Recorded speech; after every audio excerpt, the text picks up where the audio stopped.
নন্দরাজা কি করেছে, গাভী দহন করে দুধের সেই পাত্রটা বালতিটা নিয়ে পড়ে বলরামকে দিচ্ছে। এই বলাই বলাই, এটা নিয়ে যা, নিয়ে গিয়ে তোর মাকে দে। কানাই কৃষ্ণ তখন ছোট, খুব ছোট, যদিও কৃষ্ণের থেকে 14 মাসের বড় হলো দাদা বলরাম। কৃষ্ণ তখন বলছে, ও বাবা, বাবা আমাকে কিছু দাও, আমিও নিয়ে গিয়ে আমার মাকে দেবো। এই বাবা তুই কি দিবি রে, তুই তো কানাই তুই তো ছোট বাবা।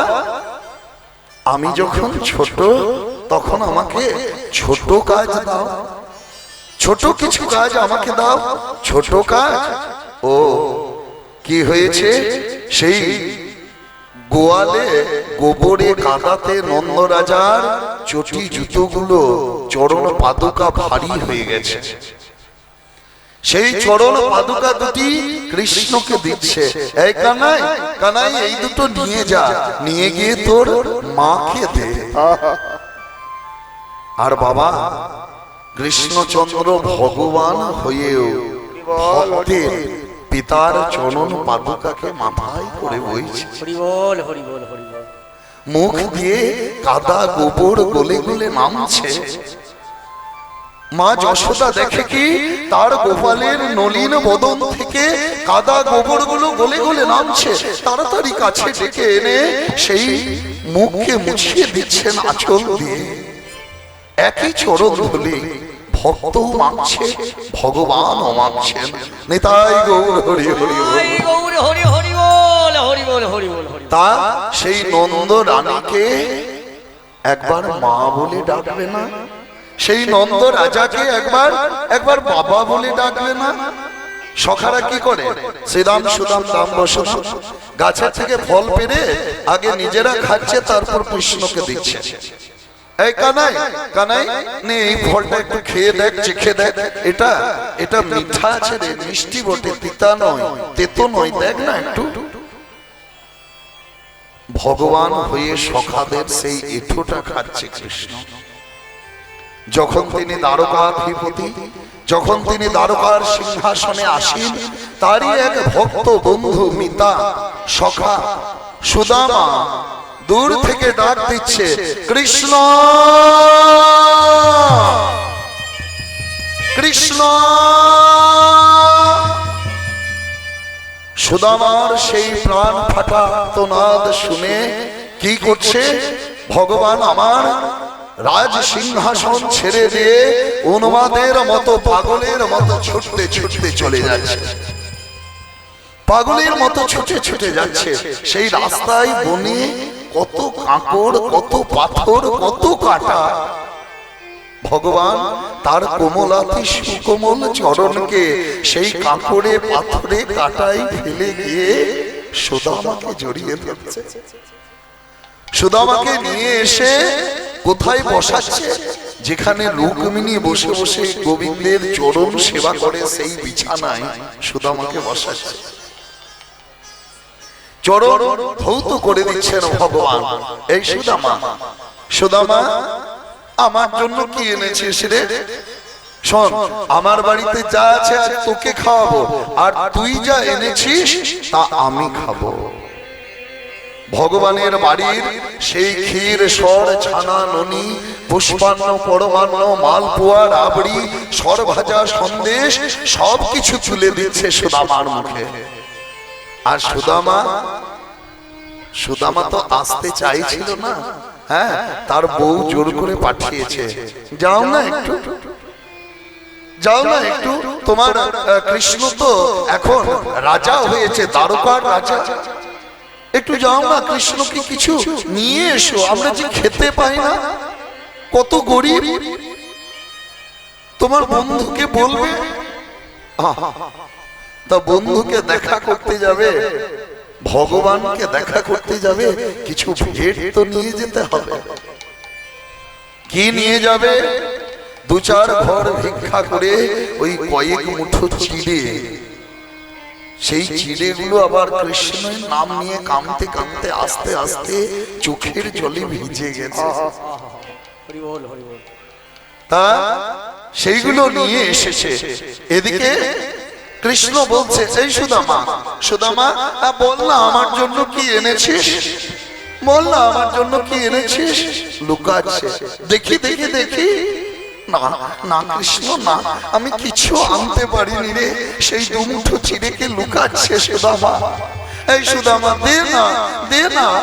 দেবে কি করে, তার বন্ধু এখন রাজা, সোনার মুকুট, রত্ন খচিত পোশাক তার অঙ্গে, কি দেবে। আর কৃষ্ণ সুদামার কাছ থেকে সব কিছু নিয়ে নিজের মুখে দিচ্ছে। আর বাবা, ভগবানের মুখে সেই হাসিটা লেগেই আছে। ভগবান যখন হেসে দেয়, ভগবান যখন তার ওই কুন্দ ফুলের মতো দাঁত বের করে, ওই বাঁধুলি ফুলের মতো, পলাশ ফুলের মতো ঠোঁটগুলো দিয়ে, অধরগুলো দিয়ে যখন হেসে দেয় না, মুনি যোগী ঋষিরাও যেন একেবারে পাগল হয়ে যায়। তাই কোন ভক্ত বলছে যে এই দুনিয়ার যা ক্ষমতা আছে বাবা, তার 100 গুণ বেশি ক্ষমতা আছে ইন্দ্রের হাতে। ইন্দ্রের যা ক্ষমতা, তার 1000 গুণ বেশি ক্ষমতা আছে হনুমানের হাতে। হনুমানের যা ক্ষমতা, তার 1,00,000 গুণ বেশি ক্ষমতা আছে বলরাম চাঁদের আঙ্গুলে। আর বলরাম চন্দ্রের আঙ্গুলের যা ক্ষমতা, তার 1 কোটি গুণ বেশি ক্ষমতা আছে আমার কৃষ্ণচন্দ্রের হাসিতে। ভগবান কৃষ্ণ যখন হেসে দেয়, তখন তখন সবাই পাগল হয়ে যায়। কুরুক্ষেত্রের যুদ্ধে ভীষ্ম অর্জুনকে বলছে, অর্জুন, এত বড় ছলনা আমার সঙ্গে কেউ করেনি যেটা তুই করেছিস। তুই যে ছলনাটা করেছিস আমার সঙ্গে, এমন ছলনা কেউ করেনি। অর্জুন বলছে, দাদু ভাই, পিতামহ, আমি তোমার সঙ্গে ছলনা করেছি? না তো, আমি তো কোনো ছলনা করিনি। আমি যখন যুদ্ধে যাই, যুদ্ধে যাওয়ার সময় তোমাকে প্রণাম করে যাই, যুদ্ধ থেকে আসার সময় তোমাকে প্রণাম করি, তুমিও আমাকে গলায় জড়িয়ে ধরো, আলিঙ্গন দাও। আমি আবার তোমার সঙ্গে কি ছলনা করলাম? ছলনা করেছিস এইটা তোর সঙ্গে, পাণ্ডবদের সঙ্গে যখন কৌরবদের ঝগড়া হয়, যুদ্ধ চলে, তখন তোর বাণগুলো এসে কৌরবদের সেনাদেরকে নাশ করে, কৌরব সেনাদেরকে বধ করে। তখন তখন দুর্যোধন আমাকে বলে, পিতামহ ভীষ্ম, তুমি ইচ্ছে করে অর্জুনকে মারছ না। তুমি অর্জুনকে সব সময় মারতে পারো, তোমার কাছে এই যুদ্ধটা শেষ করা কয়েক মিনিটের ব্যাপার, কিন্তু কিন্তু তুমি ইচ্ছে করে অর্জুনকে মারছ না, আমাকে দোষারোপ করে। তখন ক্রোধে অন্ধ হয়ে আমি কি করি জানিস? আমি তুম থেকে বাণ নিয়ে গণ্ডিতে জড়ি, যে এই বাণেই আমি অর্জুনকে শেষ করব, এই বাণেই আমি অর্জুনকে মারব।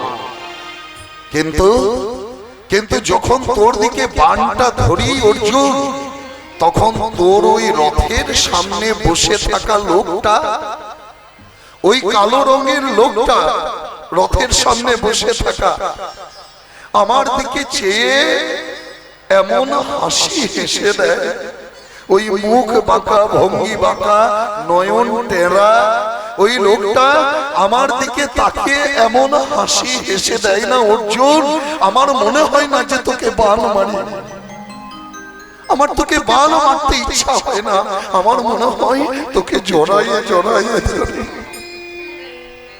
ওই লোকটা এমন যে আমার ব্রহ্মচর্যকেই খতম করে দিয়েছে।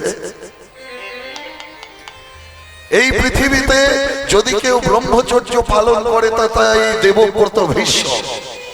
ভীষ্মের ন্যায় ব্রহ্মচারী আর কেউ নেই। কিন্তু কিন্তু তোর ওই রথের সামনের লোকটা আমার ব্রহ্মচর্যকেই হরণ করে নিয়েছে। এটা কি কোনো ব্রহ্মচারীর ভাষা? ত্রিভুবন কমলম তমাল বরণম রবিগণ গৌরবরম বরম দধানি। হে কৃষ্ণ, তুমি কত সুন্দর, তোমার চোখ দুটো কত সুন্দর, তোমার চুলটা কত সুন্দর, তোমার মুখটা কত সুন্দর, তোমার হাসিটা কত সুন্দর। কেউ যদি কাউকে সুন্দর বলে, তার সৌন্দর্যের গুণগান করে, এটা কি কোনো ব্রহ্মচারীর ভাষা? ওই কৃষ্ণ আমার সেই ব্রহ্মচর্যটাকে হরণ করে নিয়েছে। নিতাই গৌর হরি হরি বল। গৌর হরি হরি বল, হরি বল হরি বল। ও এমন ভগবানের সব থেকে বড় আকর্ষণীয় হলো তার অপূর্ব সৌন্দর্য। The most attractive quality of God is his unlimited beauty. তার অপূর্ব সৌন্দর্য। He is not beautiful. তিনি সুন্দর নন, তিনি সৌন্দর্যের আকর। He is beauty incarnation. সবকিছুই আমার খতম করে দিয়েছে তোর ওই ভগবান কৃষ্ণ। তা সেই কৃষ্ণের হাসি মুখে লেগেই আছে মা। সুদামার কাছে সেই দুমুঠো চিড়ে খাচ্ছে আর মুখে হাসিটা তার লেগেই আছে। তাহলে সুদামাকে জড়িয়ে ধরে ভগবানের যে আনন্দ, নন্দরানীকে মা বলে ডেকে, নন্দ রাজাকে বাবা বলে ডেকে, সখাদের এঁঠো খেয়ে যে আনন্দটা, সেটা কাউকে মেরে কাউকে বধ করে হতে পারে না। নিতাই গৌর হরি হরি হরি হরি বল, হরি বল হরি বল হরি বল। যার জন্য ভগবান আসেন, গ্রন্থকার শাস্ত্রকার কলম দিচ্ছেন কি, তার আসার প্রথম এবং প্রধান কারণই হলো পরিত্রাণায় সাধনা। তারপর কি করেন, বিনাশায় দুষ্কৃতাম, অসৎদেরকে দমন করলেন এবং শেষে ধর্ম সংস্থাপনার্থায় ধর্মকে তিনি স্থাপন করলেন। দেখুন ভগবান কৃষ্ণচন্দ্রের মধ্যে কিন্তু এই তিনটি গুণই খুব ভালোভাবে ছিল বাবা। তিনি সাধুকেও রক্ষা করেছেন, অসুরকেও দমন করেছেন এবং ধর্মকেও স্থাপন করেছেন। এখন আপনারা বলবেন কৃষ্ণ অসুর মেরেছে জানি, কৃষ্ণ সাধু রক্ষা করেছে তাও জানি, কিন্তু কৃষ্ণ আবার ধর্ম স্থাপন কি করে করলো? হরি বল। কেন? তার মুখ নিঃসৃত বাণী গীতা।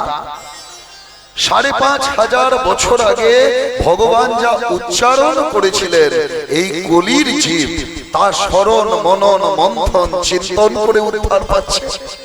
যার জন্য যারা গীতাটা একটু পড়েছেন, গ্রন্থটাকে একটু খুলেছেন, তারা ভালো করে লক্ষ্য করে দেখবেন, যখন কৃষ্ণ কিছু বলছে তখন কি লেখা আছে, শ্রীকৃষ্ণ উবাচ। এটা কৃষ্ণের উক্তি, কৃষ্ণের বাক্য, কৃষ্ণের কথা। কিন্তু কৃষ্ণ যখন কোনো জ্ঞান দিচ্ছেন, কৃষ্ণ যখন কোনো উপদেশ দিচ্ছেন, তখন কি লেখা আছে, শ্রী ভগবান উবাচ।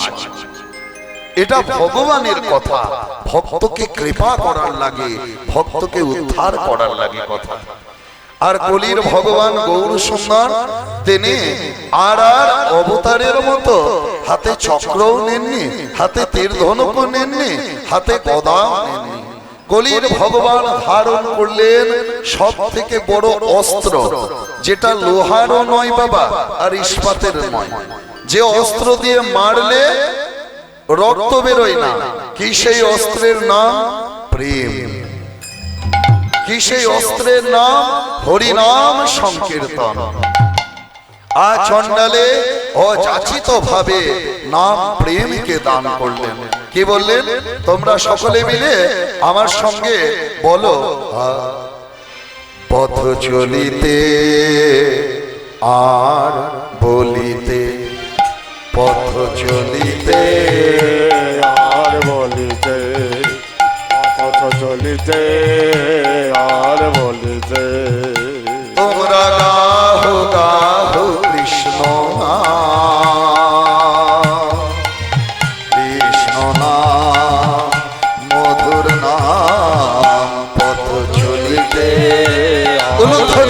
হরি হরি বল, পথ চলিতে আর বলিতে, তোমরা গাহো গাহো কৃষ্ণ নাম, কৃষ্ণ নাম মধুর নাম, পথ চলিতে আর বলিতে, পথ চলিতে আর বলিতে। সম্মুখে আধার রাত্রি, তুমি যে পথ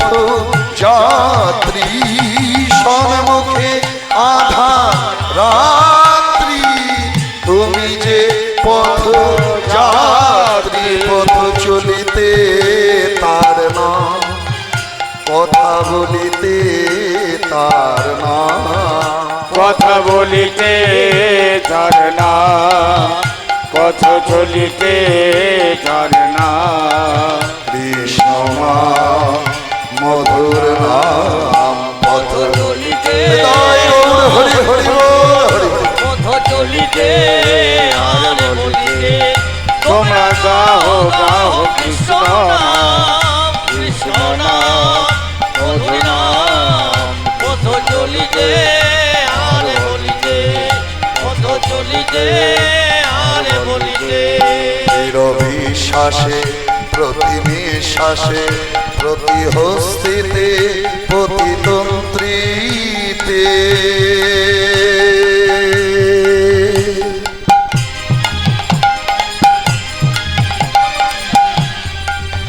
তোমরা গাহো গাহো কৃষ্ণ নাম।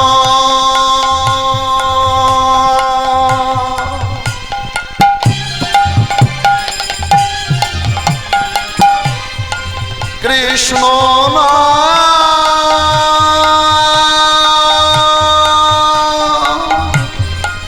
মধুর নাম,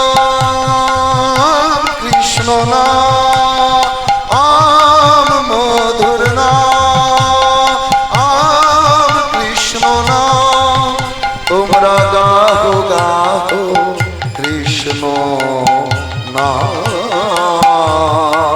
কৃষ্ণ নাম মধুর নাম। পথ চলিতে বলুন হরি হরি হরি বল, চলিতে আর বলিতে তোমরা গাও গাও কৃষ্ণ নাম, কৃষ্ণ নাম মধুর নাম, পথ চলিতে আর বলিতে, পথ চলিতে আর বলিতে তোমরা গাও গাও কৃষ্ণ নাম, কৃষ্ণ নাম মধুর নাম, কৃষ্ণ নাম মধুর নাম, কৃষ্ণ নাম মধুর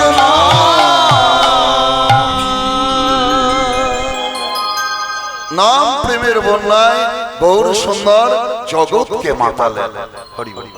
এই যে এখানকার কমিটি যেভাবে সেবা করানোর জন্য আপনাদেরকে আহ্বান করলেন, যে আন্তরিক আহ্বান, এই আন্তরিক আহ্বানটা কিন্তু আমাদের খুব একটা চোখে পড়ে না। যাই হোক, যেখানে বিনয়াবনত চিত্তে কমিটির লোকজন চায় যে ভক্তরা সেবা করুক, ভক্তরা আসুক, এই যজ্ঞকে মহামিলন যজ্ঞে পরিণত করুক, তাই এই যজ্ঞ সবসময় সফল হবে। ভগবান শ্রীমন মহাপ্রভু রাধা গোবিন্দ উপর থেকে অবশ্যই আশীর্বাদ বর্ষণ করবেন, এবং যারা এই কমিটির সঙ্গে রয়েছে দেখছেন কি অক্লান্ত পরিশ্রম করে এত সুন্দর একটা যজ্ঞের আয়োজন হয়েছে। আজ 9 দিন হলো, 10 দিন ধরে এই যজ্ঞ চলছে। তা সকলে একটু প্রার্থনা করুন যেন এই কমিটির সঙ্গে যারা যুক্ত, এনাদের পরিবার যেন সুখে শান্তিতে থাকে, এনাদের যেন সর্বাঙ্গীন কুশল হয়, এবং আমাদের সঞ্চালক মহাশয়েরও যে ভাষা, সেই ভাষা সত্যি আমাদেরকে সকলকে মুগ্ধ করেছে। ওনার প্রতিটি উচ্চারণ এবং যে সুমিষ্ট বচন, তাতেও আমরা সবাই খুশি।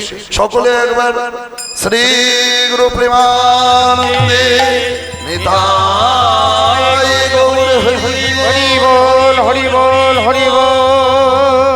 কৃষ্ণ বলে দুটি বাহু তুলে নাচো নাম হরি বলে। কৃষ্ণ বলে দুটি বাহু তুলে নাচো না মন হরি বলে।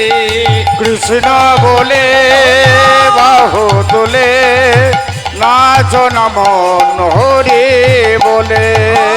নামেতে নেই কোনো ভাবনা, এ নামে নেই কোনো চিন্তা, এ নামেতে নেই কোনো ভাবনা, এ নামে নেই কোনো চিন্তা। নামেতে নেই কোনো হবে না, এ নামে নেই কোনো চিন্তা। বদন ভরে হরি বলে নেচে নেচে চলো যাই। কৃষ্ণ বলে বাহু তোলে, নাচো দামন হরি বলে। কৃষ্ণ বলে বাহু তোলে, নাচো নামন হরি বলে। দূরে যাবে ত্রিতাপ জ্বালা, তোমরা নাও গো নামের মালা। ওই দূরে যাবে ত্রিতাপে জ্বালা, তোমরা নাও গো নামের মালা। ওই দূরে যাবে ত্রিতাপ জ্বালা, তোমরা নাও গো নামের মালা। বদন ভরে হরি বলে নেচে নেচে চলো যাই। কৃষ্ণ বলে বাহু তুলে নাচো দামন হরি বলে। কৃষ্ণ বলে বাহু তোলে, নাচো নামন হরি বলে। আর দূরে যাবে মনোভ্রান্তি, তোমরা পাবে মহাশান্তি। ওই দূরে যাবে মনোভান্তি, তোমরা পাবে মহাশান্তি। ওই দূরে যাবে মনোভ্রান্তি, তোমরা পাবে মহাশান্তি। তাই বদন ভরে হরি বলে নেচে নেচে চলো যাই। কৃষ্ণ বলে তোতে বাহু তুলে নাচো দামন হরি বলে। কৃষ্ণ বলে বাহু তুলে, তাই গৌর নাচো হরি হরি নামন বল। হরি বলে। গৌর হরি হলেন আমার সেই করুণার অবতার। আজ গৌরা গুণ কহনে না যায়, চারি বেদ সর দর্শন পড়িয়া যেই জন, সে যদি গৌরাঙ্গ নাহি ভজে, বৃথা তার অধ্যয়ন। লোচন বিহীন জন দর্পণে অন্ধের কিবা কাজ। একটা অন্ধের কাছে যেমন আয়নার কোনো প্রয়োজন নাই বাবা, তেমনি শাস্ত্রজ্ঞ হয়ে বেদজ্ঞ হয়েও যারা গৌর হরিকে চেনে না জানে না, তাদের অবস্থা ঠিক তাই। আবার বেদ বিদ্যা কিছুই জানে না এমন কেউ যদি একটু গৌর চরণকে সার করে, তাহলে আরে বেদ বিদ্যা কछु নাহি জানত। বেদ বেদান হো কছো নাহি জানাত। বেদ বেদাদু কछु নাহি জানত। সে যদি গৌরাঙ্গ গৌরাঙ্গ করে সার, শ্রী যদি গৌরাঙ্গ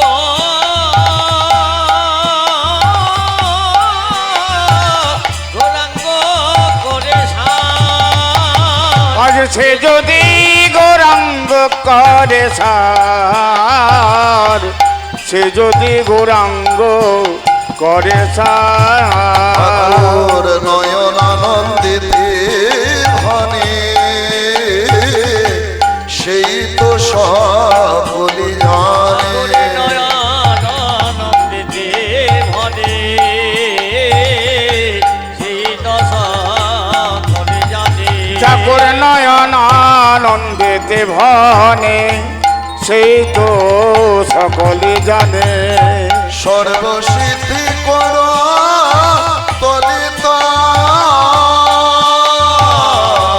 সর্বসিদ্ধি কর তলে তার। সর্বসিদ্ধি কর তলে তার, সর্বসিদ্ধি কর তলে তার। ভজনা করো গো ভজনা করো গো তোমরা ভজনা করো গো, সর্বসিদ্ধি লাভ হবে। ভজনা করো গো সর্বসিদ্ধি লাভ হবে। ভজনা করো গো তোমাদের সর্বসিদ্ধি লাভ হবে। বুঝলে নিতাই গৌর পাবে, ভজতে লাভ হবে। বুঝলে তাই গৌর পাবে, ভজতে লাভ হবে। বুঝলে তাই গৌর পাবে, ভজতে লাভ হবে। বুঝলে তাই গৌর পাবে, ভজতে লাভ হবে। বুঝলে তাই গৌর পাবে, সর্বসিদ্ধি লাভ হবে। বুঝলে তাই গৌর পাবে তোমরা ভজনা করো গো। আজ সর্বসিদ্ধি করো তলে তার, সর্বসিদ্ধি করো তলে তার। অধ্যকার কৃতব্য বিষয় ব্রজেন্দ্র নন্দন কৃষ্ণের ভাবাবেশে গৌরাঙ্গ সুন্দরের সঙ্গে বলরাম আবেশে দাদা নিতাই চাঁদের পূর্ণ মিলন। বন্দে নন্দ ব্রজ শ্রীনাম পাদরেণোমভীষ্ণশাম যেষাম হরি কথোদ্গীতম পুনাতি ভুবনত্রয়म्। বন্দে নন্দ ব্রজসেনার পাদরেণ ভিঘ্নসার ঈশান হরি কথামৃতম। প্রণতি ভুবন বন্দে নন্দন ব্রজ সিনা পাদরেণু ভিঘ্ন যাসং হরি কথোদ্গীতম প্রণতি ভুবন ত্রয়ম। মধুর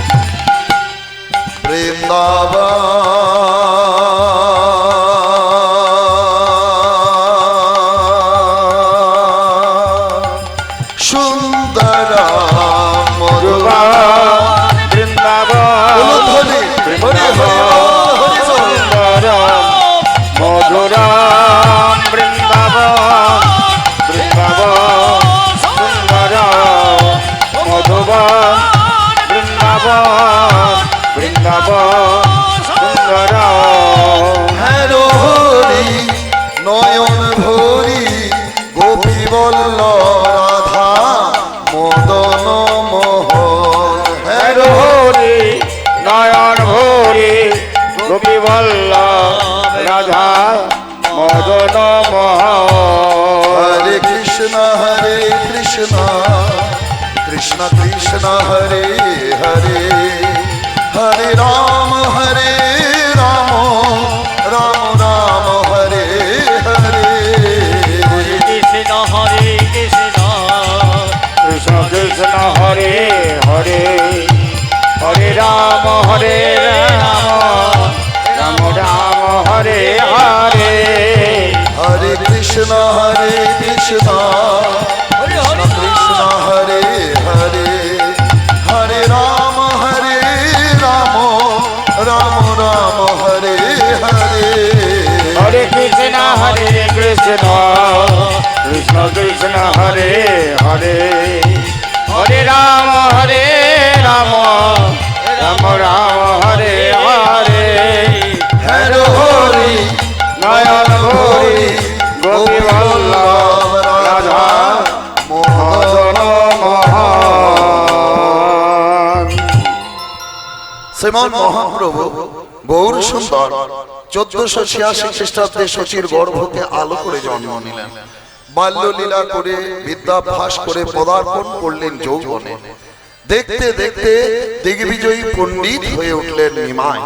বিষ্ণুর পাদপদ্মে তার পিতৃপিণ্ড প্রদান করে নবদ্বীপে ফিরে এসে মেতে উঠলেন কলিযুগের একমাত্র সার হরিনাম সংকীর্তন। তাই সকল ভক্তরা গুরু গৌরাঙ্গের গুরু গোবিন্দের জয়ধ্বনি করে। আর মহাপ্রভু কি করে? মহাপ্রভু সব ভক্তদের দিকে চেয়ে চেয়ে দেখে। কি দেখে? দেবাদিদেব মহাদেব, তুমি তো কলিযুগে অদ্বৈত আচার্য হয়েছ। নারদ, তুমি তো এই কলিযুগে শ্রীবাস হয়েছ। হনুমান, তুমি তো এই কলিযুগে মুরারি গুপ্ত হয়েছ। সবাই এসেছে, শুধু এখনো আমি একজনকে দেখতে পাইনি। সে কে? সে হলো আমার দাদা বলরাম।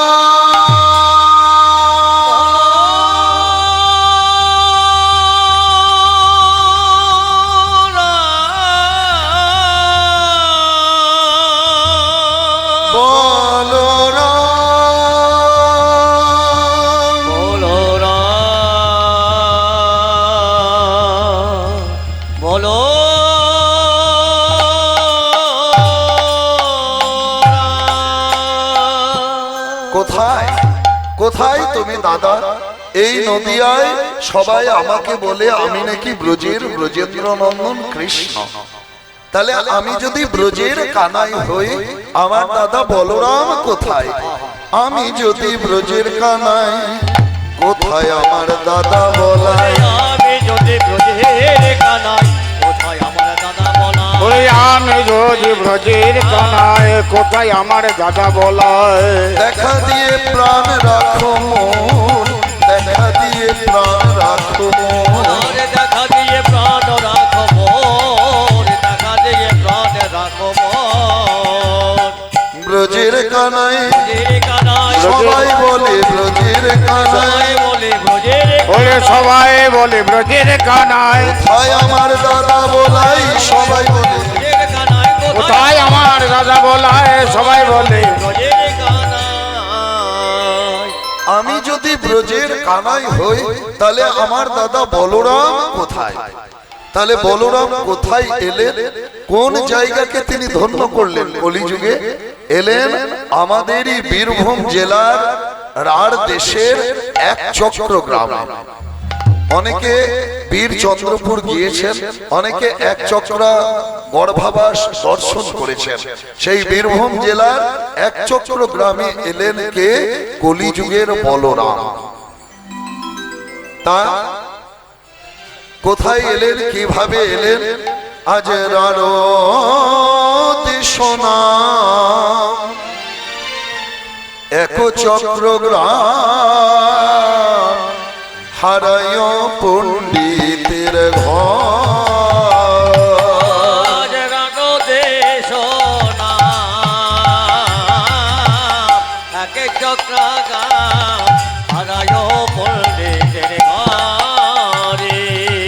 রাঢ় দেশে নাম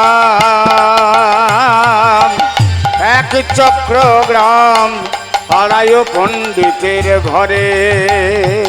শুভ মাঘ মাসে শুক্লা ত্রয়োদশী, জনমেলা হলো ধরে।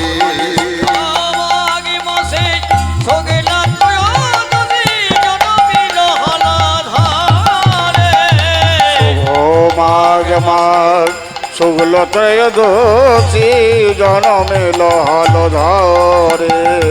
ব্রজের বলাই জন্ম নিল, আমাদের ব্রজের বলায় জন্ম নিল। রাঢ় দেশ আজ ধন্য হলো,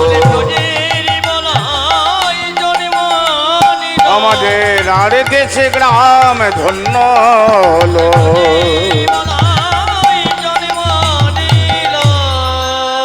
রাঢ় দেশকে ধন্য করে একচক্র গ্রামকে আলো করে জন্ম নিলেন ব্রজের সেই বলরাম।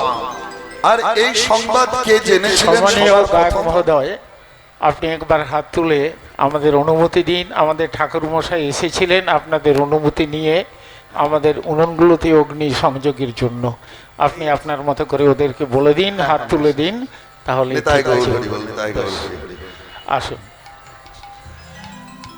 তাই এই সংবাদ সবার প্রথম জেনেছিলেন কে? মা কমলাক্ষ মিশ্র। তখন নবদ্বীপে বৈষ্ণব সংখ্যা অনেক কম ছিল, তাদের মধ্যে যিনি সব থেকে অল্প বয়সে, কম বয়সে সর্বশাস্ত্রে পারদর্শী হয়েছিলেন, তিনি হলেন এই কমলাক্ষ মিশ্র, যাকে আমরা অদ্বৈত আচার্য বলে জানি। এই অদ্বৈত আচার্য জানলেন কি? যে কলিযুগে সেই বলরাম এসেছেন। তাই শুনিয়া অদ্বৈত হয়ে হরষিত, অদ্বৈত হয়ে হরষিত, শুনিয়া অদ্বৈত হয়ে হরষিত, করি কিছু অনুমান,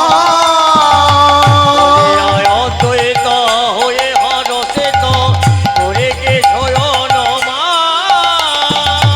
অন্তরে জানিলা বুঝি জনমিলা কৃষ্ণের অগ্রজরা, অন্তরে জানিয়া বুঝি জনমেরা কৃষ্ণের জয় করা, অন্তরে জানিলা ব্রজি জনমিলা অগ্রজ ওই আনন্দ ধরে নারে, হরি হরি বল, হরি বল। ধরে আনন্দ আর ধরে না রে, বলরাম এলো বলে ধরে ধরে না রে, বলরাম এলো বলে, নাচে সবাই বাহু তুলে, বলরাম এলো বলে, ওই নাচে সবাই বাহু তুলে, বলরাম এলো বলে, নাচে সবাই বাহু তুলে, বলরাম এলো বলে, নাচে সবাই বাহু তুলে, বলরাম এলো বলে, আনন্দ ধরে না রে। দেখুন কলিযুগে যে বলরাম আসছেন বাবা, এই সংবাদটা খবরটা জেনেছিলেন কে প্রথম? অদ্বৈত আচার্য। তাহলে যারা সাধু সন্ন্যাসী হয়, যারা প্রকৃত নিষ্ঠাবান ধার্মিক হয়, তারা কিন্তু অনেক আগে থেকেই অনেক কিছু বলে দিতে পারে, অনেক আগে থেকেই অনেক কিছু বলে দিতে পারে বা অনেক বুঝতে পারে। এবং তার জন্য কি হয়, অনেক সময় তারা কলঙ্ক নেয়। ইহ জগতের কলঙ্কের দাগ সেই সাধু মুনি যোগী ঋষিদেরকে নিতে হয়েছে। কেমন? একবার পরাশর মুনি কি করছিলেন, নদীর ধারে এসে দাঁড়িয়েছেন, নদীর ওপারে যাবেন বলে। পরাশর মুনি তাই এসে দাঁড়িয়েছেন, এবং সেই সময় নৌকায় মাঝি কে ছিল? মাঝি ছিল মৎস্যগন্ধা। তা সেই মৎস্যগন্ধা নৌকার সামনে দাঁড়িয়ে আছে। পরাশর মুনি সেই নৌকায় চাপলেন, চেপে নৌকাতে করে ওপারে যাচ্ছেন। ওপারে যখন যাবেন তখন দেখে কি, নৌকার মাঝপথে, নদীর মাঝপথে দেখে কেমন একটা চারিদিকে মেঘাচ্ছন্ন হয়ে গেছে।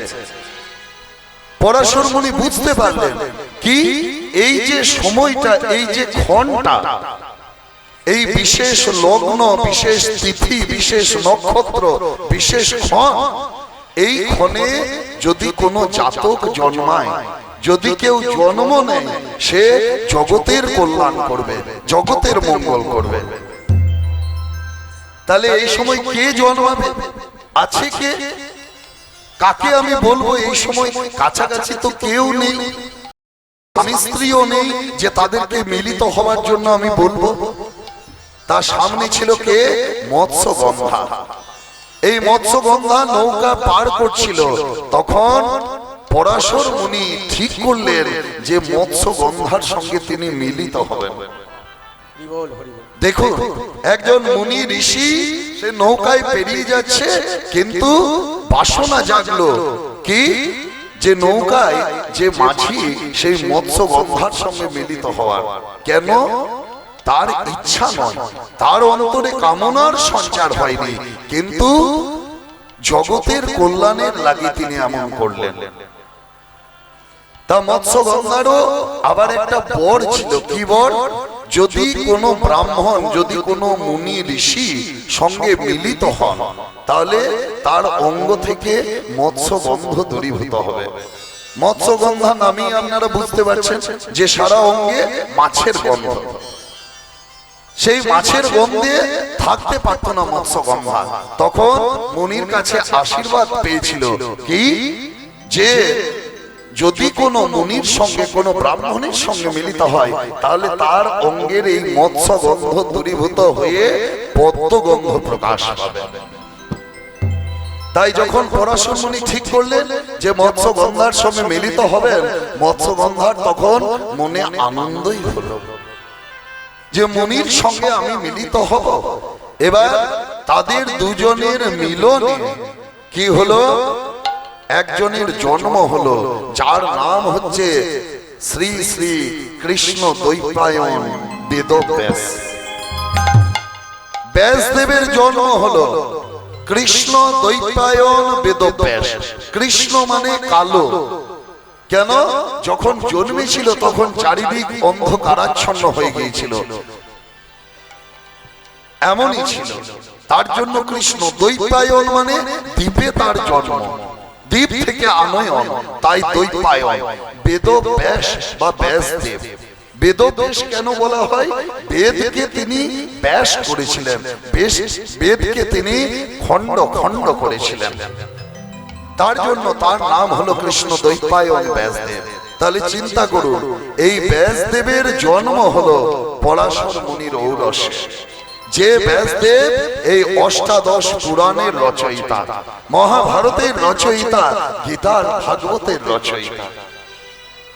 তাহলে জগতের কল্যাণের জন্য, জগতের মঙ্গলের জন্য পরাশর মুনি কি করলেন, যে লোকে আমাকে কলঙ্ক দেখ, আমি রমণীর সঙ্গে মিলিত হয়েছি, কামনা বাসনার সঞ্চার হয়েছে, কিন্তু তার ঔরসে যে সন্তান এলো, বিশেষ একটা সময়, বিশেষ একটা তিথি, ক্ষণ, গ্রহ, নক্ষত্র দেখে বুঝতে পেরেছিলেন।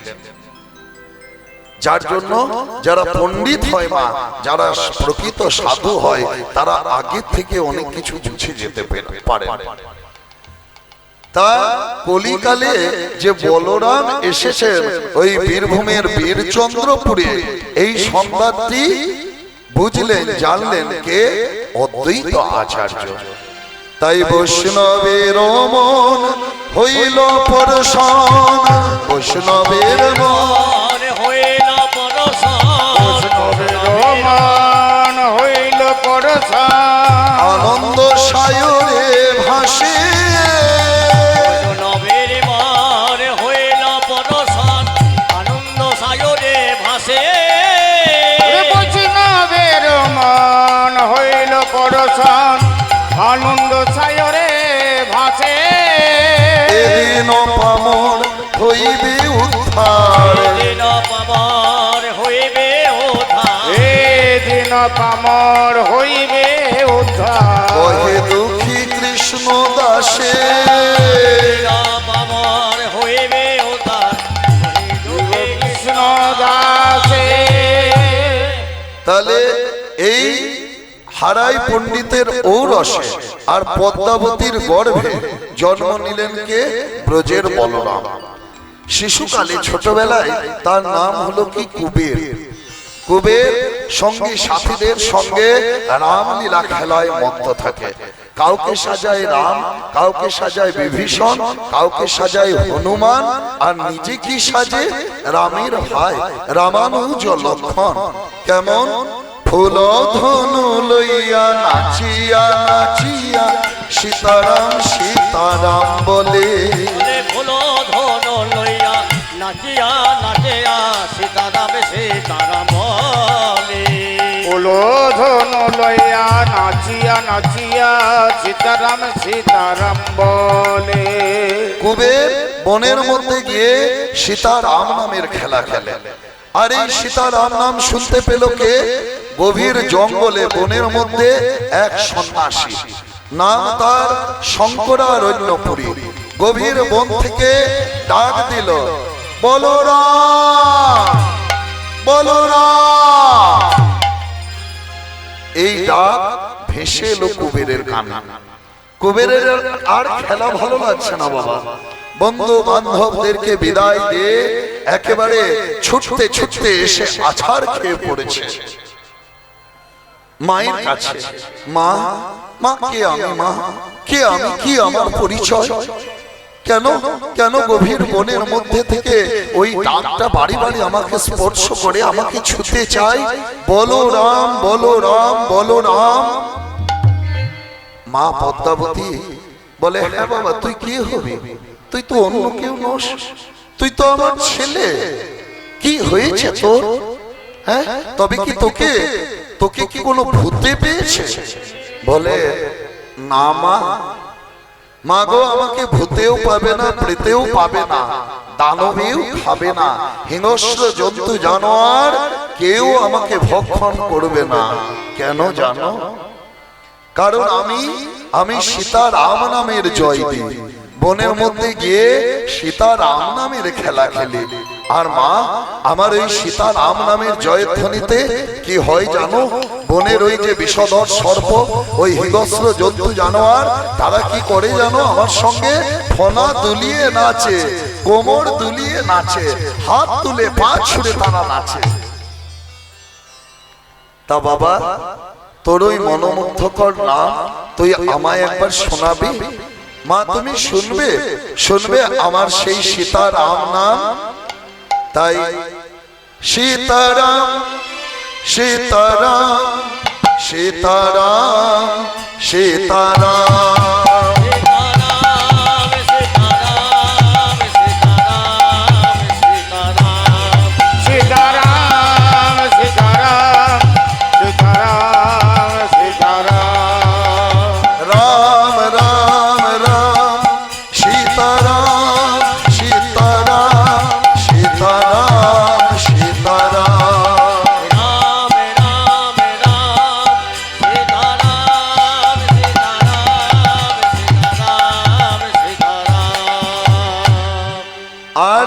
এমন সময় সেই সন্ন্যাসী যে বনের মধ্যে ঘুরছিল, সে এসে উপস্থিত হয়েছে কোথায়?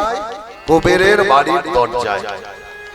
ডাক দিলেন, মা গো, মা দ্বার খোলো মা, আমি এক ব্রাহ্মণ, এক সন্ন্যাসী বর, আজ আমি তোমার বাড়িতে এসেছি। আজ আমি তোমার বাড়িতে আতিথ্য গ্রহণ করতে চাই। 11 বছর বয়সে মা ছেড়েছি, বাবা ছেড়েছি, বন্ধু বান্ধব আত্মীয় স্বজন সবাইকে আমি পরিত্যাগ করেছি। তা মা, তোমার ঘরে আমি অতিথি হতে চাই। 4 ধাম ঘুরে তোমার বাড়ির দরজায় এসে শুনতে পেলাম সীতারাম নাম। আসুন আসুন ব্রাহ্মণ, আসুন সন্ন্যাসী, আজ আমি ভাগ্যবতী, অতিথির সেবা করব, সন্ন্যাসীর সেবা করব। কি করলেন? সন্ন্যাসীকে ভালো করে চরণ ধৌত করে দিলেন, পা ধুইয়ে দিলেন, দিয়ে সন্ন্যাসীর ভোজনের সেবার ব্যবস্থা করলেন। সেবা করিয়ে কি করলেন? একটা সোনার মুদ্রা দিতে গেলেন, লক্ষ্মীর ঝাঁপি থেকে একটা সোনার কয়েন দিতে গেলেন। আর সেই সোনার মুদ্রাটি দেখে সন্ন্যাসী হাসতেন, চমকে গেলেন। মা, মা, এ তুমি আমাকে কি দিচ্ছ? মা, তুমি আমাকে খণ্ড স্বর্ণ দিচ্ছ? মা গো, কামিনী কাঞ্চন ত্যাগ করে আমি সন্ন্যাসী হয়েছি, আর দক্ষিণা নেওয়ার মতো সন্ন্যাসী আমি নই। সূর্য অস্তে যাবে, তার আগে আমি তোমার ঘর থেকে বিদায় নেব। তবে তবে যে ছেলেটির গলার আওয়াজ শুনে আজ আমি তোমার ঘরে অতিথি হলাম, আমাকে দেখাও, আমি দেখতে চাই মা, আমি যাকে খুঁজে বেড়াচ্ছি ও সেই ছেলে কিনা। সগ্রহে পদ্মাবতী কুবেরকে ডাকে, কুবের, কুবের আয় বাবা আয়, সন্ন্যাসীকে প্রণাম কর। কুবের এসে সন্ন্যাসীকে প্রণাম করেছে। প্রণাম করে যেই না সন্ন্যাসীর দিকে চেয়েছে, অমনি চমকে উঠলেন সন্ন্যাসী। এ কি? কে তুমি? সোহ, কি তোমার পরিচয়? সোহ, কুবের, তোমার মা আমাকে দক্ষিণা দিতে চেয়েছিল, কিন্তু আমি দক্ষিণা নিইনি। তবে ওই নামটা তুমি আমাকে দক্ষিণা দাও, যে নাম তুমি বনমধ্যে গাইছিলে, যে নাম তুমি তোমার মাকে শোনাচ্ছিলে। তবে তবে তুমি একটা শর্ত করো, তুমি যতক্ষণ সীতারাম বলবে ততক্ষণ আমি চুপ করে শুনব, কিন্তু যখন তুমি শুধু রাম বলবে তখন 2টো অক্ষর, 2টো মন্ত্র আমি তোমার কর্ণকুহরে দেব। সেই অক্ষর দুটো নিয়ে আমাকে শোনাও। ও সন্ন্যাসী, তুমি শুনবে? শুনবে আমার সেই সীতারাম নাম? সীতারাম সীতারাম সীতারাম সীতারাম। সীতারাম সীতারাম সীতারাম সীতারাম সীতারাম সীতারাম সীতারাম সীতারাম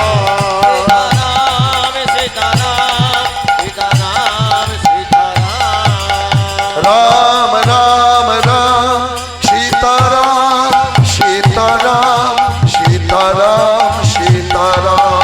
রাম রাম রাম সীতারাম সীতারাম সীতারাম সীতারাম। সন্ন্যাসী, এবার তুমি বলো, শুধু রাম বলবে? বললে এবার দুটো অক্ষর নিয়ে আমার সঙ্গে একবার বলো, বলো রাম বলো রাম বলো রাম বলো রাম। উলুধ্বনি হরি হরি বল হরি বল। বলো রাম বলো রাম বলো রাম বলো রাম। সন্ন্যাসী সন্ন্যাসী, আমি কে? কে আমি? সন্ন্যাসী কি আমার পরিচয়? এই বলরাম ডাক শুনে আমি ছুটতে ছুটতে এসে আমার মাকে জড়িয়ে ধরলাম, মায়ের কোলে আছাড় খেয়ে পড়লাম। আমি কে? সন্ন্যাসী তখন হাসছে, বলছে পদ্মা মা, তুমি আমাকে দক্ষিণা দিতে চেয়েছিলে কিন্তু আমি নিইনি। এখন দেখছি এই সন্ন্যাসীর দক্ষিণা নেওয়ার মতো দক্ষিণা তোমার ঘরে আছে, যে দক্ষিণা দশের মুখ উজ্জ্বল করবে, যে দক্ষিণা কলিকালে এই জীব জগৎকে শিক্ষা দেবে। বলো বলো, আমি তোমাকে যা চাইবো তুমি তা আনন্দ অন্তরে অম্লান বদনে আমাকে দান করে দেবে। সত্য করো, কথা দাও, সত্য সত্য সত্য। অতিথি নারায়ণ, সন্ন্যাসী নারায়ণ, আমি তোমাকে নারায়ণ জ্ঞানে সেবা করেছি। সন্ন্যাসী স্বামী পুত্র গৃহস্থের মঙ্গলের জন্য আমি আমি দক্ষিণা দেব। জয় রাধে। হ্যাঁ গো মায়েরা, মায়েরা সকলকে বলছি, বলছি অতিথি সেবা করেন তো? ব্রাহ্মণের সেবা করেন তো? বাড়িতে অতিথি এলে নাকি ওই দরজাতে হাতটা দিয়ে দাঁড়িয়ে থাকেন যেন ঘরে না ঢুকতে পারে? হ্যাঁ, এখন অতিথি আপ্যায়ন তাই হয়ে গেছে, যদি চেনা পরিচিত কেউ পেরিয়ে যায় তাহলে ওই নিজেই দরজাটাকে এরকম করে দাঁড়িয়ে রইলাম যেন ভেতরেও না ঢুকতে পারে। কিন্তু কাদের বাড়িতে লক্ষ্মী থাকে, লক্ষ্মী লাভ হয় কি কি কারণে জানেন? চারটি কারণ আছে লক্ষ্মীকে ঘরে রাখা। মা লক্ষ্মী মা পার্বতীকে বলছে যে মা গো, আমি তো খুব চঞ্চলা। লক্ষ্মী খুব চঞ্চলা নয়? আজ একে বড় লোক করে তো কাল অন্য কাউকে করে, আজ যাকে বড় লোক করে কাল তাকে ভিখারি করে, আজ যাকে ভিখারি করে কাল তাকে বড় লোক করে দেয়। মা লক্ষ্মী এমন চঞ্চলা। তা পার্বতীকে বলছে মা গো, আমি তো খুব চঞ্চলা, তা গৃহস্থ যারা তারা কি করে আমাকে তার বাড়িতে রাখতে পারবে? গৃহস্থ আমাকে তার ঘরে রাখবে কিভাবে? তখন পার্বতী বলছে ও মা লক্ষ্মী, শোন, তোকে চারটি নিয়ম যদি গৃহস্থরা পালন করে সেই বাড়ির মহিলারা, তবে তুই তাদের ঘরে থাকবি।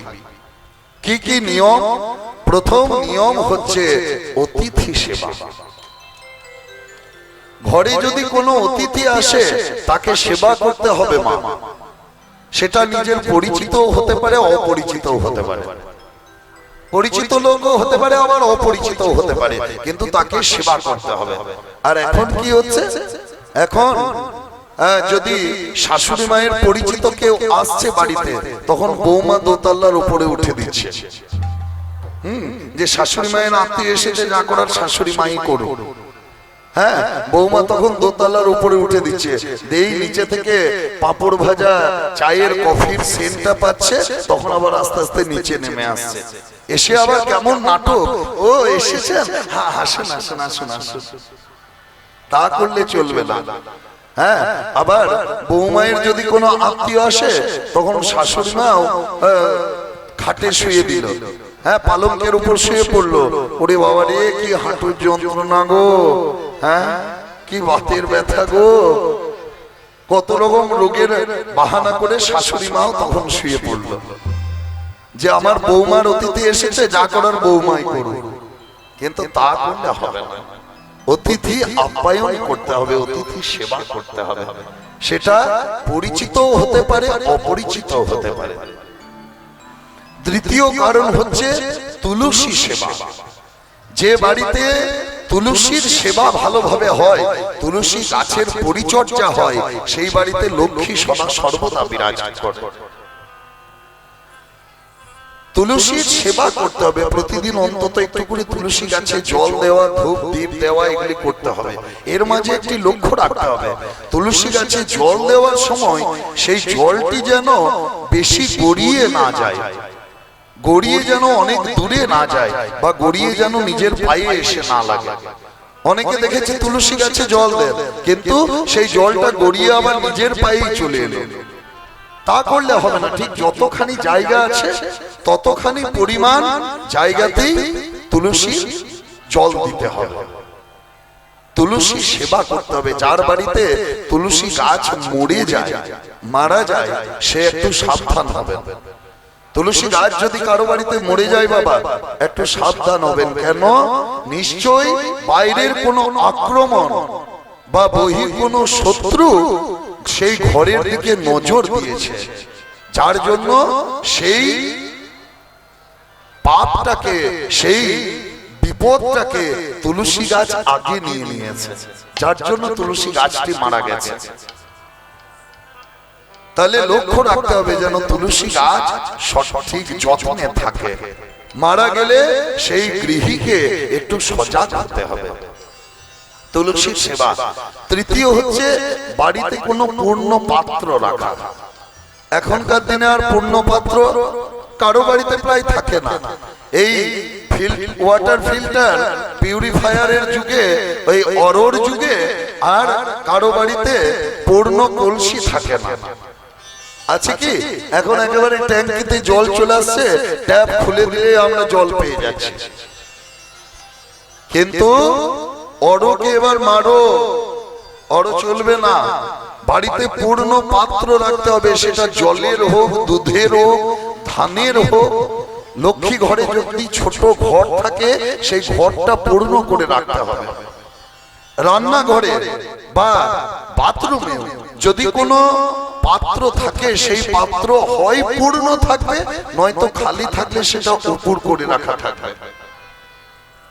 জলের পাত্র হোক, দুধের পাত্র হোক, বা গুড়ের কলসি হোক, কোন একটা পূর্ণ পাত্র বাড়িতে থাকবে। পূর্ণ পাত্র, পূর্ণ ঘট যে ঘরে থাকে, সেই ঘরে মা লক্ষ্মী সদাই বিরাজমানা থাকে। আর চতুর্থ হচ্ছে যখন দেব সেবা করা হবে, যখন দেবতা ঠাকুরের সেবা করা হবে, যে গৃহিণী সেবা করবে বা যারা করবে, তাদের মাথার উপরে যেন একটা বস্ত্র থাকে, আঁচলটা যেন মাথায় ঢাকা থাকে, বা মাথায় ঘোমটাটা যেন থাকে। দেব সেবার সময় মাথায় বস্ত্র দিয়ে দেব সেবা করতে হয়। ঠাকুর মন্দির গেলে মাথায় একটু কাপড়টা নিয়ে যাবে। আর এখনকার বোনেরা যারা একটু ওই জিন্স টপ পরা অভ্যাস, তাদের বলছি, তারা ঠাকুর মন্দির গেলে বা ঠাকুরের সেবা করলে ওড়নাটা অন্তত নিয়ে, ওড়নাটা যেন মাথায় ঢাকা থাকে। এই চারটি হলো লক্ষ্মীকে পাওয়ার উপায়। যারা এই চারটি নিয়ম পালন করে মা, তাদের বাড়িতে মা লক্ষ্মী সদা সর্বদাই বিরাজ থাকে। নেতাই গৌর হরি হরি বল, হরি বল, হরি বল, হরি বল। তাহলে আজ সন্ন্যাসী শঙ্করারণ্যপুরী, তাকে পদ্মাবতী সেবা করালেন, অতিথি সেবা করালেন। সেবা করিয়ে দক্ষিণা দিতে গেলেন কিন্তু নিলেন না। শেষে যখন কুবের রাম নাম গাইলেন তখন বলছে পদ্মা, তোমার বাড়িতে আমি দক্ষিণা নিনি, কিন্তু এখন দেখছি আমার দক্ষিণা নেওয়ার মতো দক্ষিণা তোমার ঘরে আছে। যে দক্ষিণা 10-এর মুখ উজ্জ্বল করবে, যে দক্ষিণা কলিকালে এই জীব জগৎকে শিক্ষা দেবে, বলো বলো আমি তোমাকে যা চাইবো তুমি তা আনন্দ অন্তরে অম্লান বদনে আমাকে দান করে দেবে। কথা দাও, সত্য করো, সত্য সত্য সত্য। অতিথি নারায়ণ, আমি তোমাকে নারায়ণ জ্ঞানে সেবা করেছি সন্ন্যাসী। স্বামী পুত্র গৃহস্থের মঙ্গলের জন্য আমি তোমাকে দক্ষিণা দেব। বলো বলো সন্ন্যাসী, তুমি কি দক্ষিণা চাও? মাগো একমাত্র কুবেরকে